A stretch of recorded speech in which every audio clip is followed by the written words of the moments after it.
ये वतन का राग। वतन का राग सुनने वाले सभी श्रोताओं को नमस्कार।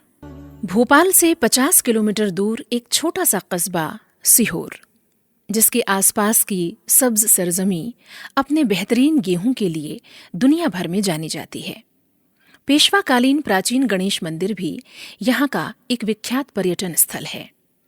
यही सीहोर 1857-58 के स्वाधीनता समर में रणभूमि बन चुका था, जहाँ 6 अगस्त 1857 को भोपाल कंटिंजेंट के बागी सिपाहियों ने वली शाह रसालदार के नेतृत्व में बगावत का झंडा बुलंद किया। इसके पूर्व भोपाल में भी बागियाना पोस्टर की 500 कॉपियां भोपाल सेना में वितरित की गई थीं, जिसमें अंग्रेजी हुकूमत के खिलाफ लड़ने का आह्वान किया गया था। इसके चलते भोपाल की सेना के कुछ सिपाहियों ने अपना वेतन लेने से इनकार कर दिया। बाद में इनके नेता मामा कहार खां को फौज की नौकरी से अलग कर दिया गया। बगावत के उस दौर में नीमच, महीदपुर, नासिराबाद, महू, मंदसौर और इंदौर सभी जगह अलग अलग रेजिमेंट्स के लोगों ने खुलेआम विद्रोह का स्वर बुलंद किया था। इंदौर में अंग्रेजों पर हुए हमले का प्रभाव इतना तेज था कि अंग्रेज अधिकारियों ने भोपाल के नवाब से मदद मांगी। इसके चलते बहुत से अंग्रेजों को 4 जुलाई को सीहोर छावनी और फिर वहां से होशंगाबाद पहुंचा दिया गया। फौज के बिगड़ते तेवर को देख भोपाल के political agent major Henry William घबरा गया। उसने सभी अंग्रेज परिवारों के साथ होशंगाबाद की ओर कूच कर दिया। जाने से पूर्व 9 जुलाई को सीहोर की फौज का पूरा चार्ज रियासत भोपाल को दे दिया गया। उस समय फौज में लगभग 1200 आदमी थे, जिनमें पैदल, सवार और तोपखाने के सैनिक शामिल थे। इस पूरी कार्रवाई से फौज के मन में एक बात घर कर गई कि तत्कालीन नवाब अंग्रेजों की मददगार हैं। 11 जुलाई 1857 को सीहोर के कुछ सिपाहियों ने शिकायत की कि बाजार में जो घी और शक्कर बेचा जा रहा है उसमें मिलावट है। इस मिलावट के लिए वे सरकार को दोषी मान रहे थे।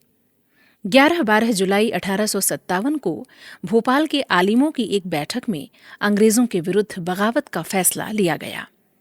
भोपाल की इन ऐतिहासिक सभाओं में फाजिल मोहम्मद और आदिल मोहम्मद ने बड़ी ही सक्रियता से भाग लिया।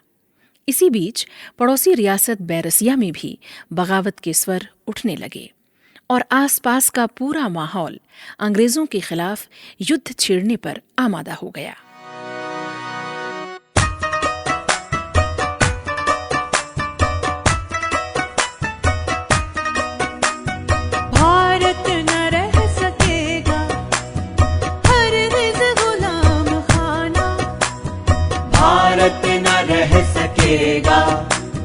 हरगिज़ गुलाम खाना आजाद होगा होगा होगा, आजाद होगा होगा होगा, आता है वो ज़माना ज़माना।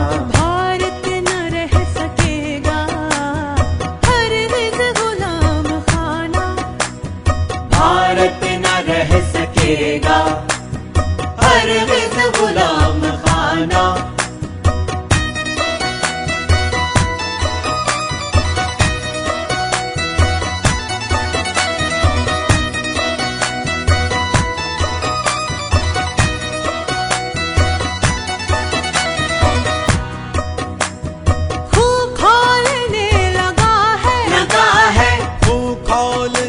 लगा है, हाँ हाँ खूब खोलने लगा है, लगा है, खूब खोलने लगा है, लगा है, खूब खोलने लगा है, खूब खोलने लगा है। हिंदुस्तानियों का, हिंदुस्तानियों का, हाँ हाँ हिंदुस्तानियों का, कर देंगे जालिमों का हम बंद जुल्म ढाना। भारत न रह सकेगा हरगिज़ गुलाम खाना।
हो मुस्लिम, गाते हैं ये तराना, भारत न रह सकेगा हरगिज़ गुलाम खाना।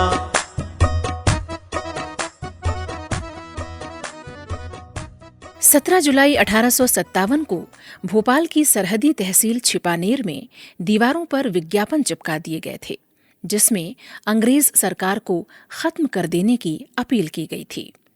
इस कारण इस पूरे क्षेत्र में अशांति का वातावरण बन गया था। फाजिल मोहम्मद खां और आदिल मोहम्मद खां मोजागढ़ी के दो विख्यात जागीरदार थे।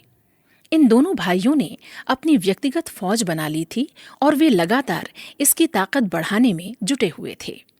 बगावत के इस दौर में इन दोनों भाइयों ने भोपाल के आसपास के तमाम बगावती इलाकों का दौरा किया और लोगों को संगठित करने का महत्वपूर्ण कार्य किया। भोपाल में फौजी जवान अधिक से अधिक संख्या में बागियों के साथ शामिल होते जा रहे थे। इसे देखते हुए सीहोर में एक आर्मी कमेटी स्थापित की गई, जिसमें कुछ उच्चाधिकारी नियुक्त हुए। बख्शी मुरव्वत मोहम्मद खां की आला कमान में फौज के सभी सिपाहियों को निर्देशित किया गया कि वो प्रतिदिन इस कमेटी के सामने हाजिरी दें। ये भी आदेश जारी किए गए कि जिन फौजियों ने सैनिक अनुशासन का उल्लंघन किया है, उनके प्रकरणों की जांच होगी। कमेटी ने अपने सिपाहियों के विरुद्ध निलंबन, निष्कासन और जबरदस्ती त्यागपत्र के आदेश जारी कर दिए। इन सब कारणों से कमेटी के खिलाफ सिपाहियों में बहुत रोष व्याप्त हो गया। सीहोर में फौजियों का वेतन भी कम कर दिया गया और दुखद बात ये कि 3 और 4 रुपए महीने का वेतन भी उस समय फौजियों को समय पर नहीं मिल पाता था। सीहोर के फौजियों ने अपनी तमाम शिकायतों की एवज में एक 9 सूत्री मांग पत्र तैयार किया और अपने लीडर वली शाह के नेतृत्व में फौजी अधिकारियों को प्रस्तुत कर दिया। कई दिनों तक इस शिकायत पर कार्रवाई न होने की वजह से बागियों में बेचैनी और बढ़ गई। शक्कर में मिलावट की जांच के लिए फौजी कई दिन से शिकायत कर रहे थे। जांच में शक्कर में मिलावट पाई जाने पर फौजी और भड़क उठे। 6 अगस्त 1857 को सीहोर के रामलीला मैदान में ऐतिहासिक बैठक हुई, जिसमें वली शाह ने अपनी जोशीली आवाज में सिपाहियों को ललकारा। अगर तुम देश की आजादी पसंद करते हो तो हमारे साथ आओ। एक सच्चे सिपाही की भांति अत्याचारियों को खत्म करने में हमारी मदद करो। और इस ऐलान के साथ ही सीहोर में बगावत की हवा फैल गई।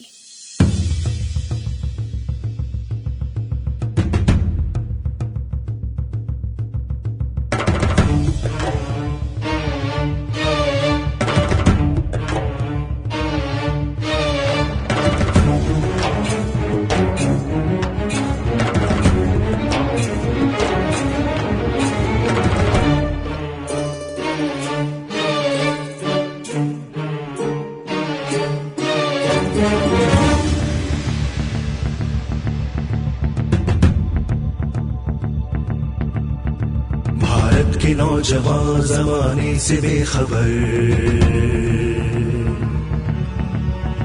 गफलत को छोड़ जोश में आबाद ले कमर। भारत के नौजवान जमाने से बेखबर, गफलत को छोड़ जोश में आबाद ले कमर। आगे कदम बढ़ा ले हो फॉरवर्ड अक्सर, उठ फिर से इनकलाब का नारा बुलंद कर। पैदा हुआ गुलाम तो आजाद हो के मर।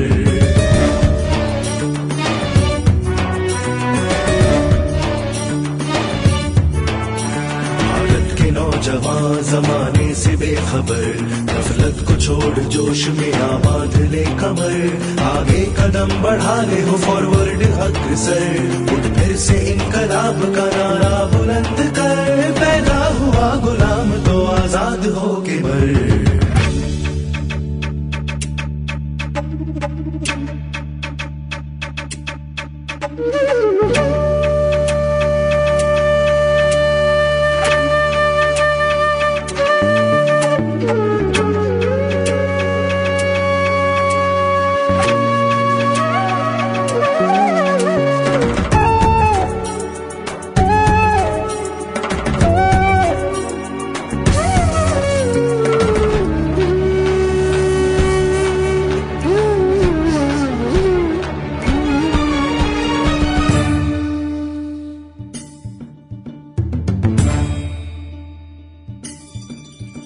मर मिट के उफ भी ना निकले तेरी ज़बान से,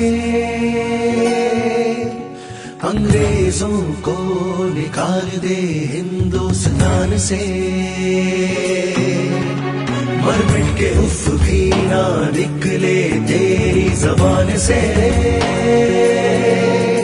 अंग्रेजों को निकाल दे हिंदुस्तान से। कमजोरियों का नाम मिटा दे जहान से, दुनिया दहक उठे तेरे फौजी निशान से। कमजोरियों का नाम मिटा दे जहान से, दुनिया दहक उठे तेरे फौजी निशान से।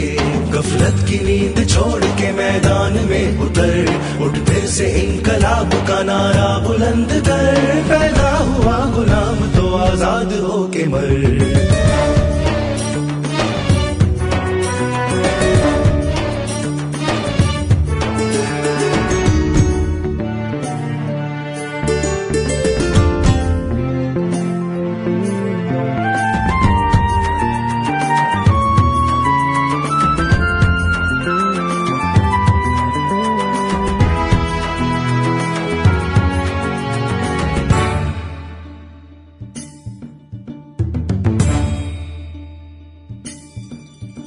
उठ जा तड़प के बंदे गुलामी को छोड़ दे, बिगड़ा हुआ गलत ये घरौंदा है मोड़ दे। उठ जा तड़प के बंदे गुलामी को छोड़ दे, बिगड़ा हुआ गलत ये घरौंदा है मोड़ दे। बाहें हिला हवाओं के रुख को मोड़ दे, सच्चा लगे निशान पे तीर छोड़ दे। बाहें हिला हवाओं के रुख को मोड़ दे, सच्चा लगे निशान पे तीर छोड़ दे। जुम्बिश में आके जेल से बन जा अभी जबर, उठ फिर से इंकलाब का नारा बुलंद कर। पैदा हुआ गुलाम तो आजाद हो के मर।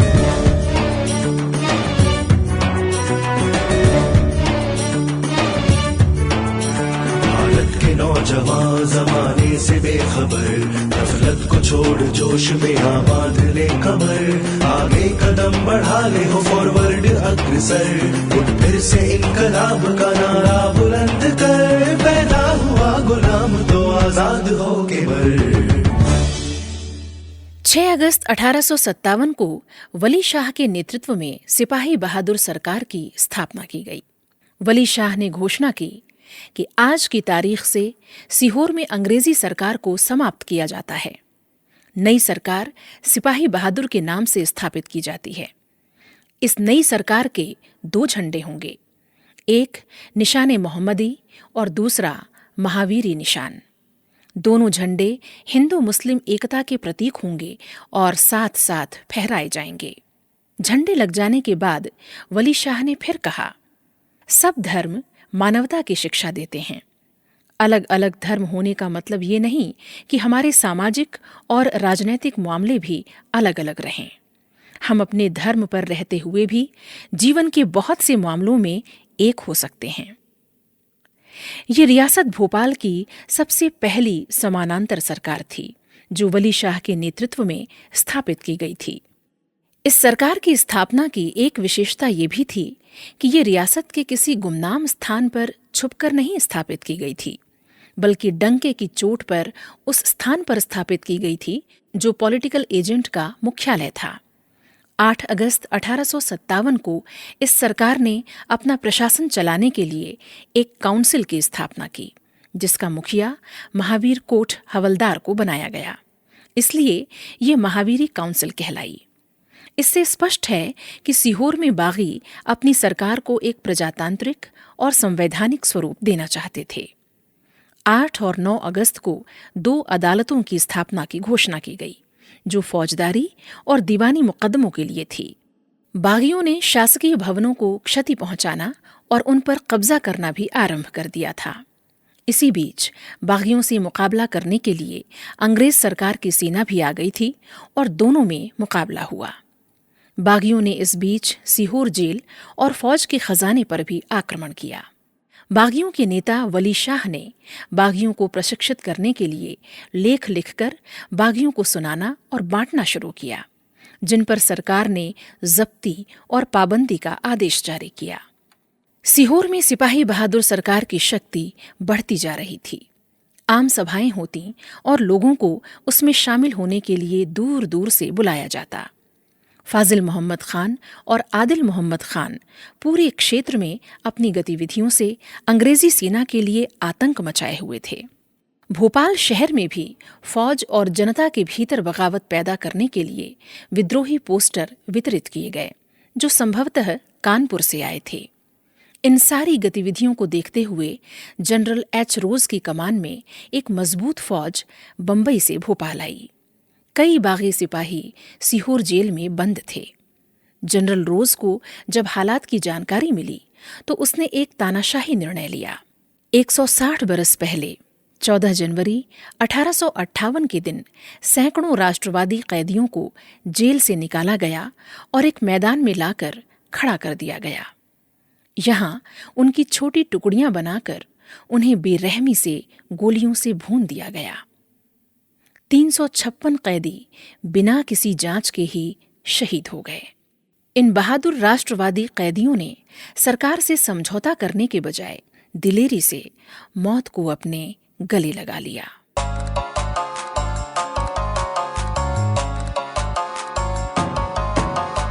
इनकलाबे दहर से सब शान वाले मिट गए, रूम वाले मिट गए, यूनान वाले मिट गए, सीरिया वाले मिटे, तुरान वाले मिट गए। कौन कहता है कि हिंदुस्तान वाले मिट गए। नक्शे बातिल हम नहीं जिसको मिटाए आसमां, नक्शे बातिल हम नहीं जिसको मिटाए आसमां। हम नहीं मिटने के जब तक है बिनाए आसमां, हम नहीं मिटने के जब तक है बिनाए आसमां।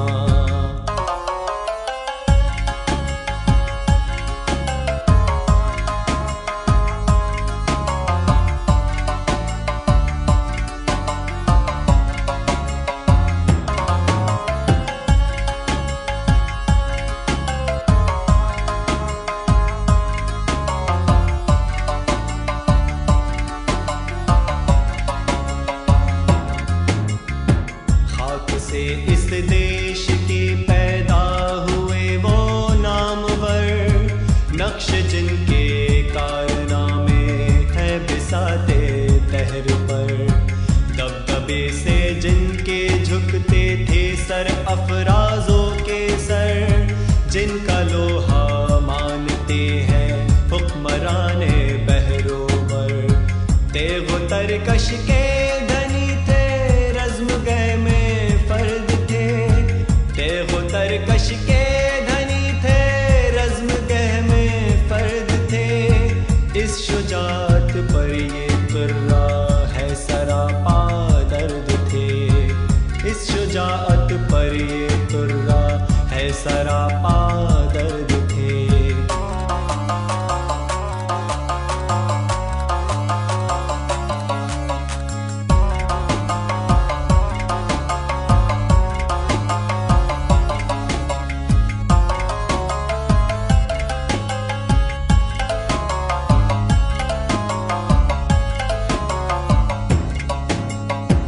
आशनाए राज़े वहदत फ़लसफ़े बेमिसाल, गौहरे दरियाए दानिश नुक्तादारे बाकमाल।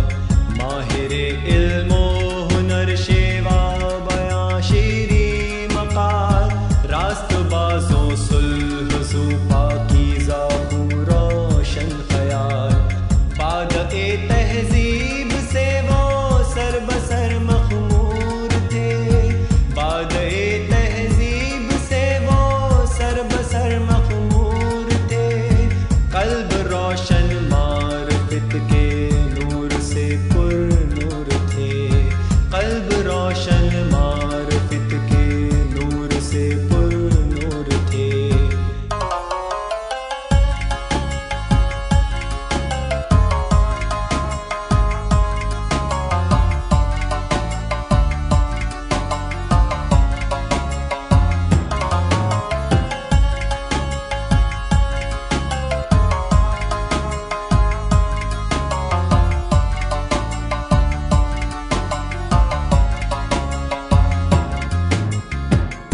थे अहले हिंद ये चरखे कुहन से पूछ लो, या हिमाला की गुफाओं के दहन से पूछ लो।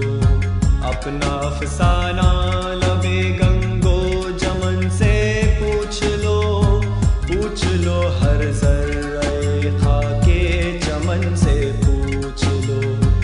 अपने मुंह से क्या बताए हम कि क्या वो लोग थे, अपने मुंह से क्या बताए हम कि क्या वो लोग थे। नफ्स कुशने की के पुतले थे मुजस्सम योग थे, नफ्स कुशने की के पुतले थे मुजस्सम योग थे।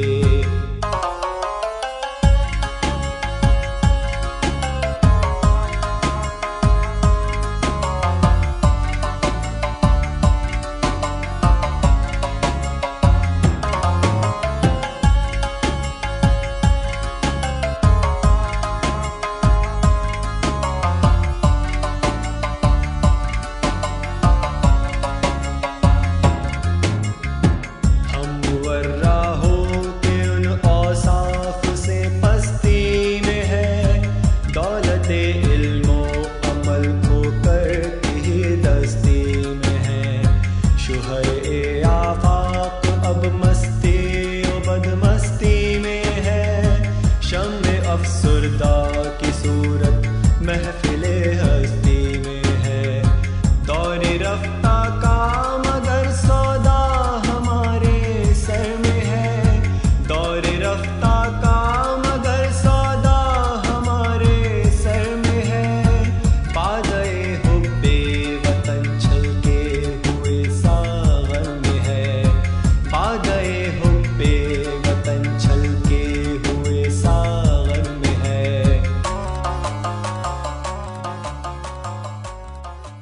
ये वतन का